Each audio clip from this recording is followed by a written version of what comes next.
Hey guys, it's Anissa. Welcome back to Shenanigans. Today I am going to show you how I prep my hands and my nails for manicures.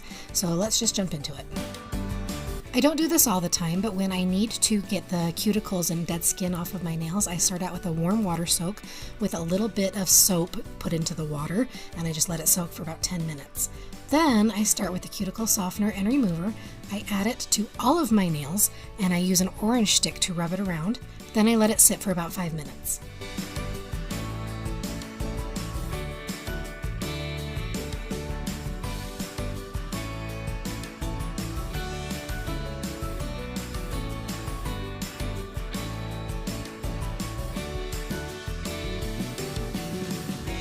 After it has soaked for the 5 minutes, I go in with the orange stick and I use the pushing end to gently scrape off any of the dead skin that's left on my nail.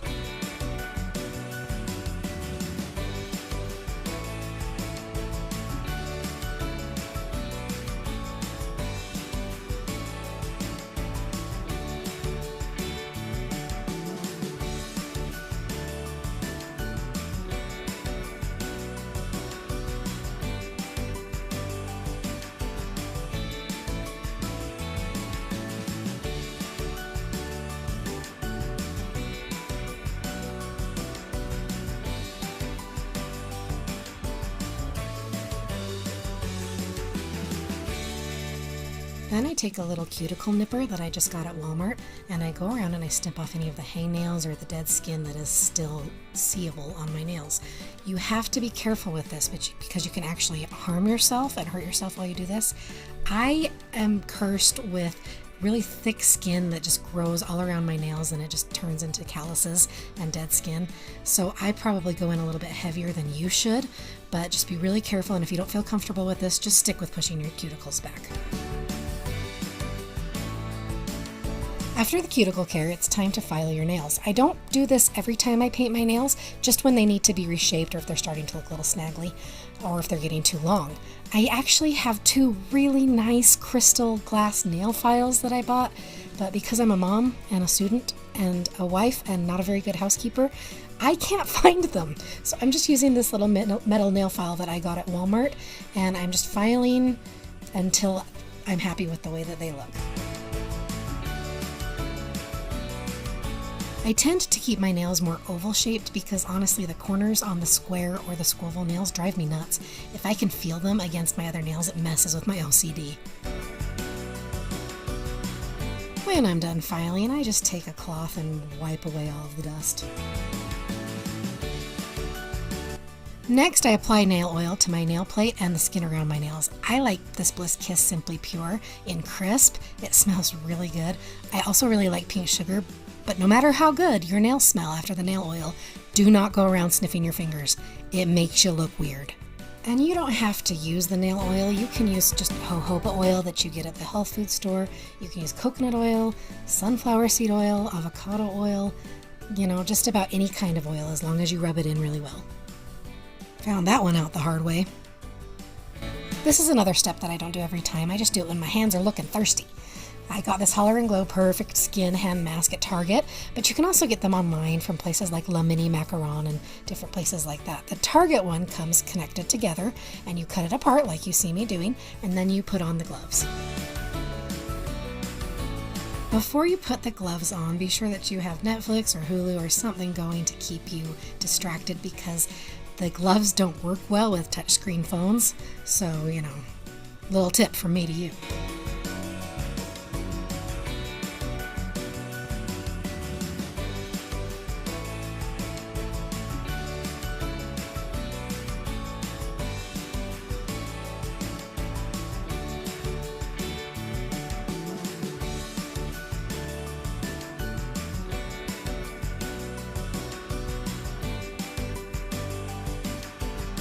Okay, now we've got our gloves on and we're ready for any activity that requires that you don't leave fingerprints. I left these on for 15 minutes as instructed, and then when you're done, you remove them and rub in whatever liquid is remaining on your hands. Now, I'll be honest, I actually put these in a Ziploc bag and use them more than once because there's still stuff left inside. I'm not made of money. Once I'm actually ready to paint my nails, I take a little bit of rubbing alcohol on a Q-tip and I take off any of the excess oils on the top of my nail. Now, if this seems like it might be a little bit of strange considering the fact that I just put a bunch of oil on my nail, it's because it is. This is because nail polish won't actually stick to oil, so even though you hydrated, you did it deep down and all the way through, but you just need to take the surface oil off. Finally, it's polishing time. I start out with a base coat and I apply that to all of my nails.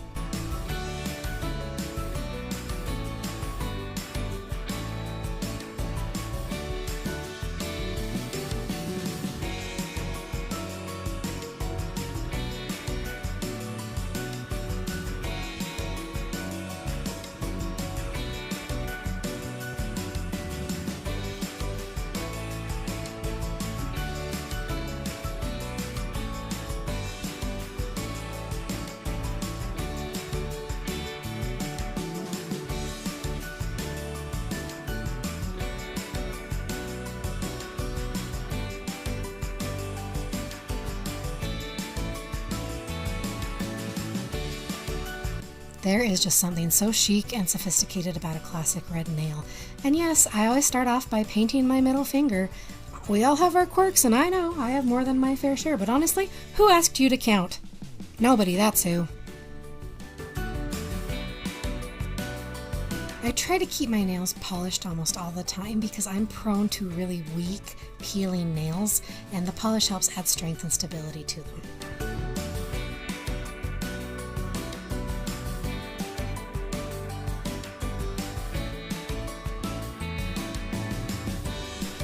I applied 2 coats of the red polish and now I am moving on to a quick dry top coat.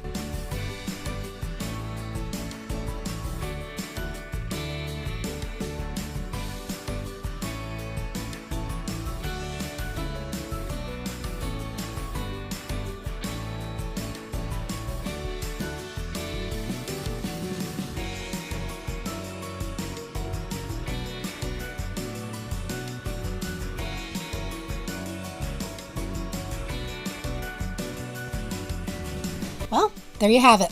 That is how I prepare my hands and my nails for a really nice manicure.